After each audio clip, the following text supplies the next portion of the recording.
Hello friends, welcome to TrendTech Guide. Today I'll show you how to message yourself on WhatsApp. If you're new to our channel, don't forget to subscribe. So let's start.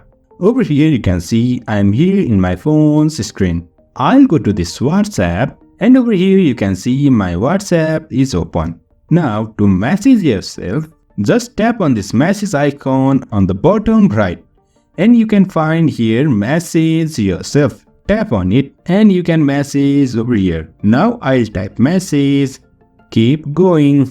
You can see this message is sent to myself by me. And that's it. In this way we can send message to ourselves on WhatsApp. So this is the simple way to send message to yourself. So if you find this helpful, don't forget to subscribe. Have a good time. So if there is any problem, let me know in the comments below. I'll try to help you. Have a good time.